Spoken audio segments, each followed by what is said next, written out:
नमस्ते, मैं नियति कुमारी आज मीराबाई के विषय में और उनके पद के बारे में बताऊंगी, जो उपशास्त्री के सिलेबस से लिया गया है। मीराबाई का जन्म 1498 ईस्वी में मेरता में कुर्की नामक गांव में दादू जी के चौथे पुत्र रतन सिंह के घर में हुआ था। मीरा बचपन से ही कृष्ण भक्ति में रुचि लेने लगी थी। मीराबाई का विवाह उदयपुर के राजा भोजराज से हुआ था, जो मेवाड़ के महाराणा सांगा के पुत्र थे। विवाह के कुछ समय बाद ही भोजराज की मृत्यु हो जाती है। पति की असमय मृत्यु के बाद मीरा विरक्त हो गई और साधु संतों की संगति में हरि कीर्तन करते हुए अपना समय व्यतीत करने लगी। मीरा कृष्ण भक्ति में ही अपना पूरा समय व्यतीत करती थी और कृष्ण भक्ति में ही पूरी तरह रम गई।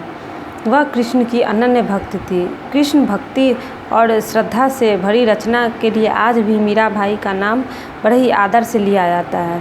मीरा वृंदावन में डेरा डालकर पूरी तरह गिरधर गोपाल कृष्ण के प्रति समर्पित हो गई। इसके अलावा मीराबाई के गीतों का संकलन मीराबाई पदावली नामक ग्रंथ में संकलित किया गया है। ऐसा माना जाता है कि बहुत दिनों तक वृंदावन में रहने के बाद मीरा द्वारिका चली गई, जहाँ सन 1560 ईस्वी में वे भगवान श्री कृष्ण की मूर्ति में ही समा गई। मीरा पर योगियों, संतों और वैष्णव भक्तों का सम्मिलित प्रभाव पड़ा। इनके पदों की भाषा में राजस्थानी, ब्रज और गुजराती का मिश्रण पाया जाता है। वहीं पंजाबी, खड़ी बोली और पूर्वी का प्रयोग भी मिलता है। अब मैं मीराबाई के पद के विषय में बताऊंगी। हरि आप हरो जनरी भीर, द्रौपदी की लाज राखी आप बढ़ायो चीर। भगत कारण रूप नरहरि, धरियो आप शरीर। बूढ़तो गजराज राख्यो, काटी कुंजर पीर।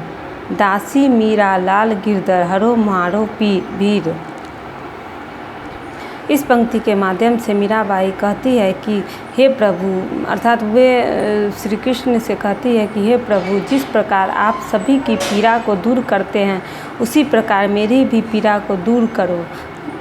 इसके लिए वे कई उदाहरण देती है। महाभारत में द्रौपदी के मान सम्मान की रक्षा श्री कृष्ण ने वस्त्र बढ़ाकर की थी। अर्थात जब महाभारत में द्रौपदी का चीरहरण हुआ था, उस समय श्री कृष्ण ने ही द्रौपदी की रक्षा की थी।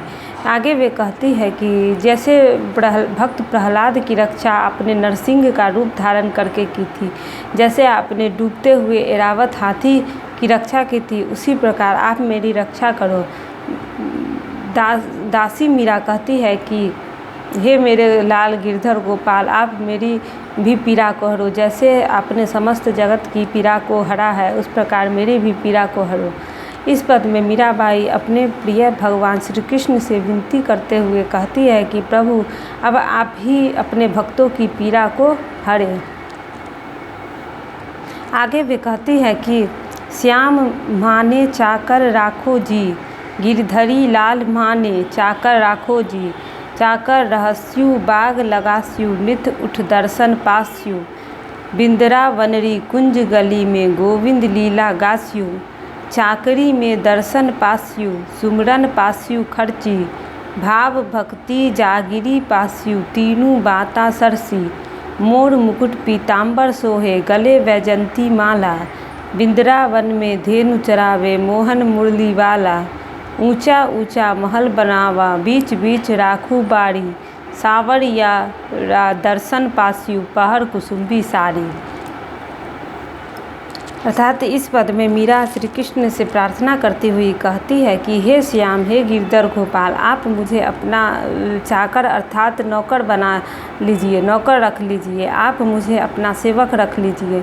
आपकी दासी बनकर मैं आपके लिए सुंदर बाग बनाऊंगी। जब आप उस बाग में घूमने के लिए आए तो मैं आपके दर्शन पाऊंगी। वृंदावन की गलियों में मैं आपके विभिन्न रूपों का गुणगान करूंगी।